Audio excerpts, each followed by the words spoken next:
Cet épisode est le 3e d'une série sur la prise de poste. Il s'agit d'une rediffusion. Bonne écoute. Aujourd'hui, prise de poste du manager. Je suis Cédric Watine, tu es chez Outils du Manager, le podcast en français sur le management le plus écouté. Alors aujourd'hui, 3e épisode de la prise de poste du manager. On va plus se positionner en tant que manager qui prend son poste. Non, cet épisode-là, il t'est destiné si toi, tu embauches un nouveau manager et je vais t'expliquer, je vais te donner les principes pour optimiser la prise de poste de ton nouveau manager. J'espère que tu as pris le temps d'écouter les 2 épisodes précédents parce qu'en miroir, ils décrivent ce que tu peux faire pour aider ton nouveau manager à réussir. C'est-à-dire tout ce qui a été vécu par ces managers qui malheureusement n'ont pas réussi leur prise de poste, eh bien tu vas le découvrir là et tu verras que bien souvent, malheureusement, c'était pas seulement dû à eux, mais c'était peut-être un petit peu dû aussi à la personne qui les a intégrés et qui a fait des bêtises. Alors, dans cet épisode, évidemment, je vais enfoncer le clou. Voilà ce que font les managers de managers et les bons boss qui veulent aider leur manager à réussir. Le premier conseil, c'est laisse-lui du temps.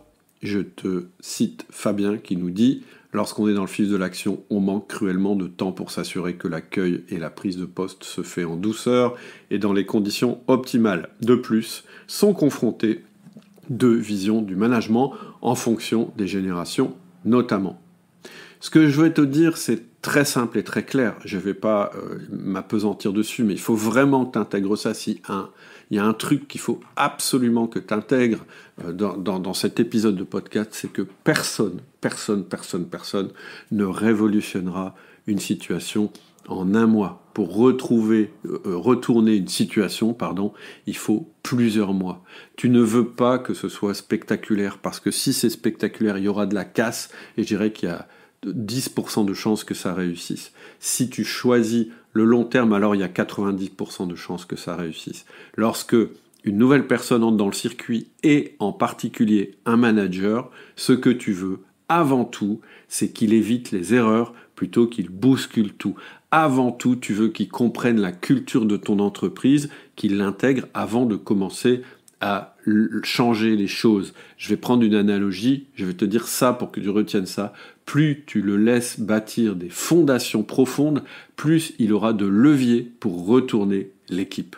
Et l'avantage de cette méthode, c'est-à-dire la méthode où tu choisis qu'au moins pendant 30 jours, ton manager puisse avoir le temps de s'intégrer, de bâtir la confiance avant de te proposer un plan d'action, eh bien l'avantage de cette méthode, c'est qu'en plus, elle te laissera du temps à toi aussi. 2e conseil, juge-le sur sa capacité à manager et pas sur son expertise. En fait, tu n'as pas recruté cette personne pour sa puissance de travail ou pour son expertise. Sinon, il fallait recruter un contributeur individuel expert et pas un manager. Cette personne-là, tu l'as recrutée avant tout pour sa capacité à générer des résultats avec son équipe. Tu l'as recrutée pour les 2 R du management. R1, avoir des résultats. R2, obtenir de la rétention. Donc c'est ça qu'il faut mesurer, pas ses compétences techniques et métiers. Pourquoi je dis ça ? C'est parce que j'ai trop souvent des patrons ou des directeurs, en général d'ailleurs des gens qui sont très très bons techniquement et commercialement, pas forcément bons managérialement, mais au moins qui sont bons techniquement et commercialement, et qui sont angoissés ou qui se plaignent parce qu'au bout de 30 jours, ils constatent que le manager n'est pas à la hauteur. Alors je dis, il n'est pas à la hauteur, explique-moi. En fait, il ne comprend pas notre activité, et en fait, j'ai peur, je pense qu'il ne va pas être respecté. En fait, il n'est pas assez expert, donc les gens ne vont pas le respecter. Mais au bout de 30 jours, il faut que tu réalises que personne ne peut avoir l'expérience et l'expertise que toi et ton équipe, vous avez acquise et accumulée en des années. C'est impossible. Il faut te faire le deuil là-dessus tout de suite, c'est impossible. Par contre, en 30 jours, on peut très vite s'imposer comme un bon manager. Et en fait, c'est sur cet aspect-là que tu vas te rassurer, c'est sur cet aspect-là que tu vas l'évaluer. Alors je te dis les questions qu'il faut que tu te poses au cours de ces 30 jours, ou plutôt à l'issue de ces 30 jours. Première question, s'intègre-t-il bien à l'équipe ? 2e question, instaure-t-il une bonne ambiance et de la confiance ? 3e question, respecte-t-il l'équipe et la culture d'entreprise ?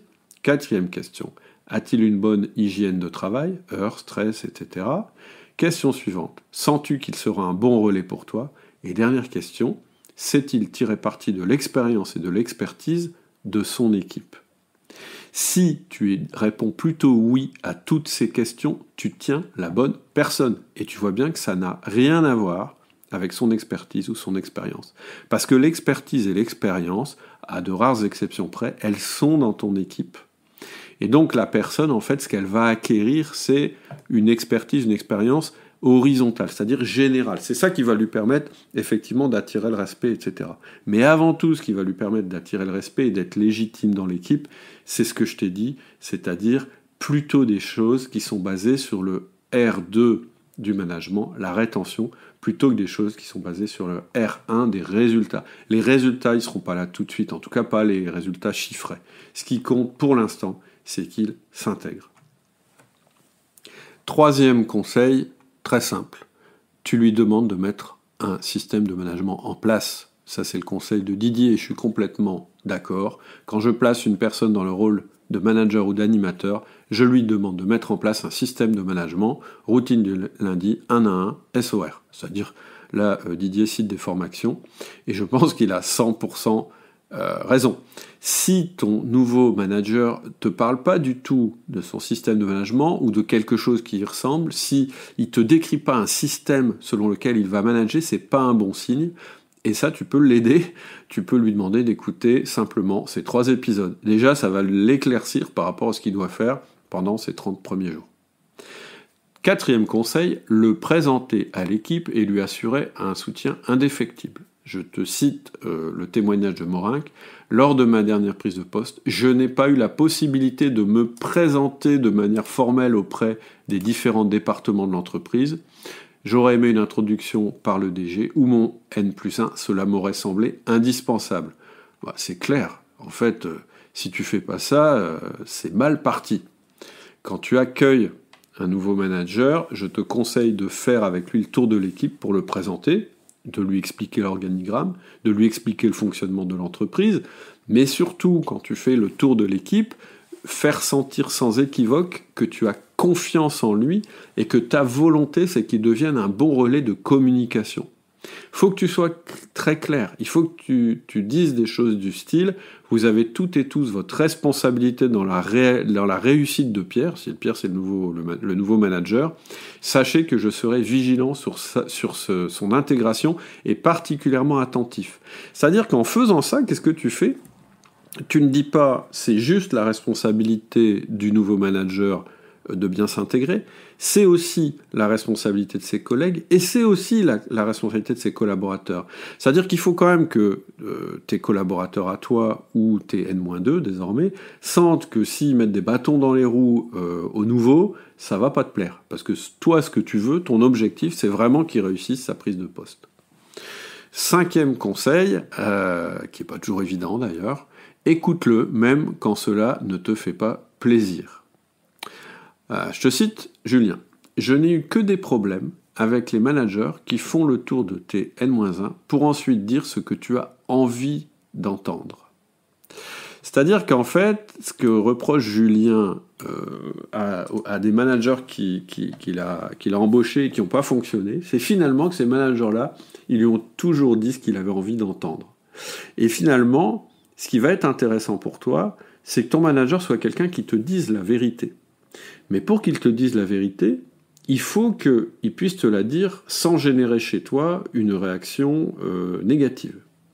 Ce qui va être très intéressant aussi, c'est d'écouter les points qui vont le surprendre quand ils vont arriver, ce nouveau manager. En fait, c'est vraiment intéressant cette période de 30 jours parce qu'il est dans une période très intéressante où il est encore un peu extérieur à l'entreprise. Il est dans l'entreprise, mais il est en intégration. Et quand on est en intégration, en fait, ce qui nous saute aux yeux, ce sont les différences avec nos précédents postes. Et ça, pour toi, c'est de l'or. En fait, ce nouveau manager, plus qu'aucun autre, il va être capable de te décrire la culture de ton équipe ou de ton entreprise, mais pas celle que tu crois avoir, celle qui existe en vrai. Et c'est quoi la culture d'entreprise ? Je l'ai déjà dit dans les autres épisodes, c'est la somme des comportements réels de l'entreprise. Et donc, c'est vraiment important que tu demandes à ton nouveau manager un rapport d'étonnement. Mais quand il te donne ce rapport d'étonnement, tout ne va pas te faire plaisir. Et donc c'est important que tu entendes aussi ce qu'il te fait pas plaisir. C'est-à-dire, peut-être qu'il va te dire des trucs, tu vas dire non mais là il a rien compris. Mais en fait c'est embêtant de te dire ça. Avant de te dire non mais là il a rien compris et d'essayer de dire non mais en fait les gens ils font ça parce que, écoute ce qu'il te dit, parce que derrière il y a sûrement effectivement des opportunités de progrès. En fait quand vous allez faire ce rapport d'étonnement, toi, tu vas avoir des motifs de satisfaction. Il va te dire tout ce qui est génial dans l'équipe, tout ce qui plaît dans l'équipe, etc. Il va essayer de te faire plaisir, c'est normal. Mais j'espère que tu lui donneras aussi l'occasion de te parler des opportunités de progrès. D'ailleurs, s'il te dit aucun élément négatif, il faut que tu le fasses parler. Il faut que tu dises, bon, ok, tout ça, c'est ce qui vous a plu, mais dites-moi un peu ce qui pourrait être mieux. Dites-moi un petit peu des choses qui vont étonner, mais peut-être des choses négatives. Parce qu'en fait, au moment où vous allez avoir cette discussion, vous allez tous les deux avoir la chance très rare, et qui se reproduira peut-être pas rapidement, de mesurer l'écart entre la culture réelle de ton entreprise ou de ton équipe et la culture cible dont tu rêves peut-être, ou que tu crois peut-être avoir atteinte alors qu'il y a encore des progrès à faire. Bref, mon 5e conseil, c'est de l'écouter même quand ce qu'il te dit ne te fait pas plaisir. 6e conseil, respecte son plan d'action. Alors, il y a un truc qui est très très important à comprendre en management, et si tu écoutes Outils du manager depuis longtemps, tu le sais très bien, c'est qu'il existe autant de plans d'action efficaces que de managers. C'est-à-dire que c'est à toi de fixer les objectifs, ok, ça on a compris, mais plus tu peux laisser tes équipes trouver le comment ils vont atteindre les objectifs, plus tu vas avoir de bons résultats. Toi, tu es là pour expliquer le pourquoi, et eux, ils vont t'expliquer le comment on va faire. Et donc, qu'est-ce que ça veut dire ça ? Ça veut dire qu'une très grande erreur à ne surtout pas faire quand tu embauches un manager, c'est de lui écrire son plan d'action à sa place. Je sais que toi, tu as certainement réussi en faisant certaines choses. Et donc, ta tentation, ça va être de lui dire, en fait, moi, je sais comment on réussit, regarde, moi, j'ai réussi, et donc, en fait, il y a une manière de faire, c'est la mienne.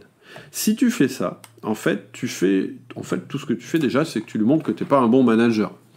Parce que tu lui montres que tu ne sais pas reconnaître qu'il y a des différences entre les personnes et que la manière de réussir, la tienne et la sienne seront forcément différentes. En plus, toi, ça s'est peut-être passé dans un autre contexte, dans des autres circonstances, etc. Donc, tu ne peux pas plaquer ton plan d'action. Mais en plus, tu lui prouves que tu ne sais pas déléguer et que tu penses tout savoir. Et donc, en faisant ça, en fait, finalement, non seulement tu vas le contrarier, mais surtout, tu vas te tirer une balle dans le pied. Parce qu'en fait, ce que tu es en train de faire là, c'est de tuer l'intelligence qui comptait mettre à ton service. Il n'y a personne qui aime avoir quelqu'un qui lui dit « il n'y a qu'une seule manière de réussir, c'est la mienne et c'est celle-là ». Ce qu'on aime, c'est avoir le respect de notre boss et l'autonomie pour réussir. On veut son soutien et on veut de l'autonomie en même temps, et c'est normal. Alors c'est quoi ton job du coup ? Ton job, c'est de lui dire clairement ce que tu attends sur le premier R du management, les objectifs. C'est-à-dire que effectivement, pour qu'il puisse te donner un plan d'action, il faut que tu lui donnes des objectifs. Parce que c'est quand même un petit peu à toi de fixer les objectifs, surtout avec un nouveau manager. Par la suite, il pourra peut-être te proposer d'autres objectifs. Mais au début, ce qui va le guider, c'est ce que toi, tu as envie qu'il soit réalisé, par exemple, dans les 90 premiers jours. Ensuite, une fois que tu auras expliqué ses objectifs, c'est de le laisser te donner son plan d'action. Mais son plan d'action, il va pas te le donner tout de suite. C'est impossible.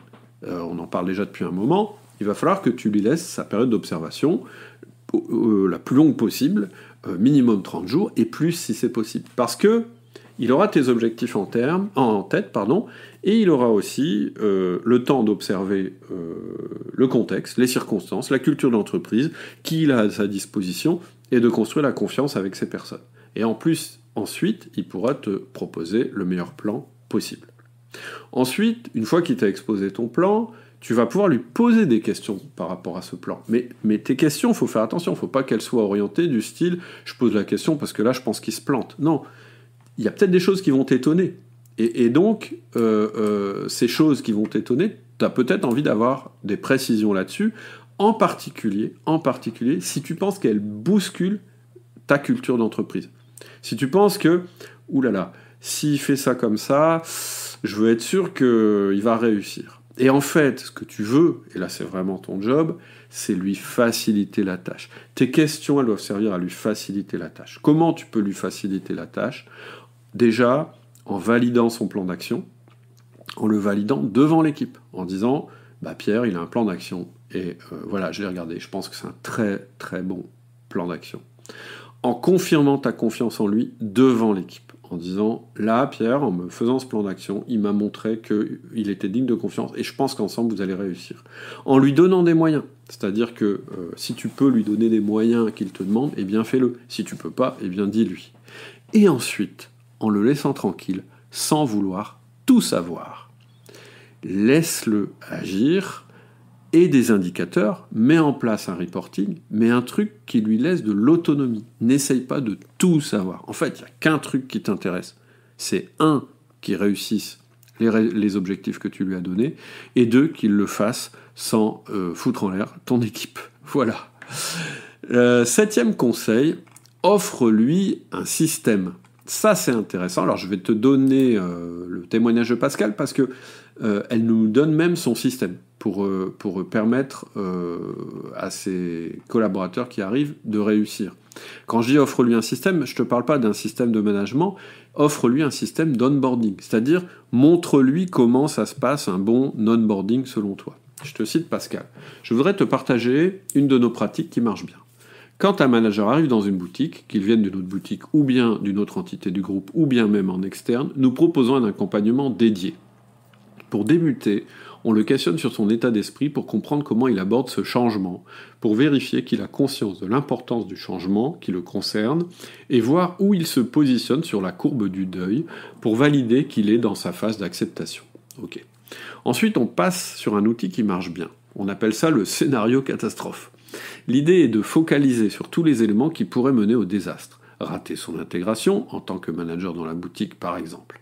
Cela nous permet de libérer la parole et identifier facilement ses problématiques et craintes et de trouver des idées d'action pour garantir sa réussite. Car une fois la phase d'idéation passée, on fait une sélection d'idées, on les transpose en les inversant et on tire des actions, des moyens concrets pour mener à bien son intégration. On complète ensuite avec des apports de connaissances qui pourraient se résumer à découvrir, observer et comprendre, communiquer avec son manager, son équipe et chaque collaborateur individuellement, la posture, humilité, empathie, ne pas débarquer avec ses propres solutions. Donc tu vois, ce qui est important à retenir, c'est pas forcément d'ailleurs exactement ce schéma, c'est de dire que Pascal, en fait, quand un nouveau manager rentre, elle a un petit plan à lui proposer. Alors évidemment, ça prend du temps à construire, ça peut même prendre du temps à gérer, et c'est pour ça que moi je te propose mon système. Mon système, il s'appelle Start, j'ai appelé ça Start parce que ça veut dire début, et en fait ça s'appelle Start, les 30 premiers jours du manager. Je l'ai construit parce que je pense que ce système, c'est celui qui te coûtera le moins de temps et qui te donnera le plus de résultats. Bref, je pense que c'est le système le plus productif. Alors pourquoi je pense ça ?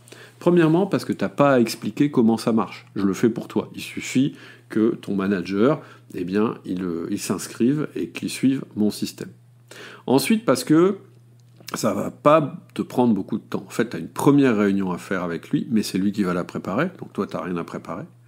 Ensuite, il va te faire naturellement le suivi de son intégration, puisque ce système qui va le former à s'auto-intégrer, ça intègre aussi le fait qu'ils doivent te faire du reporting pour que tu sois prévenu de ce qui se passe.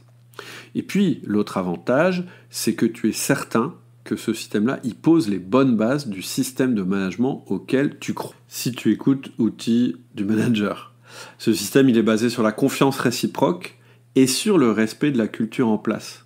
En fait, c'est un système qui optimise ton temps à toi, mais aussi qui respecte la culture que tu as mise en place dans ton entreprise.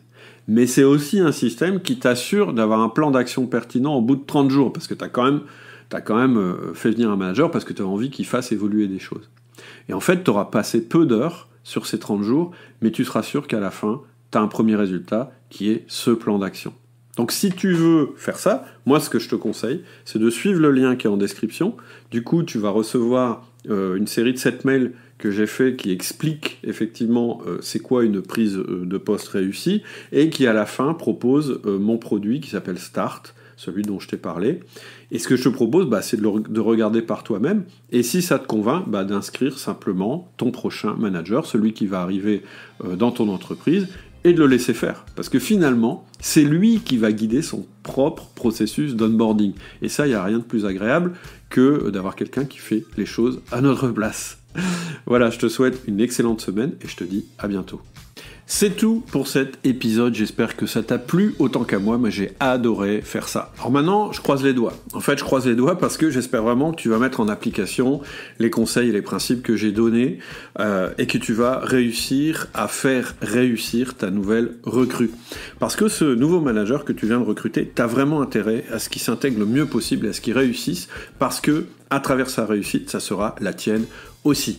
Et pour faire ça, tu peux aller plus loin. C'est-à-dire que j'ai créé une suite de mails privés que j'ai appelé Onboarding Manager.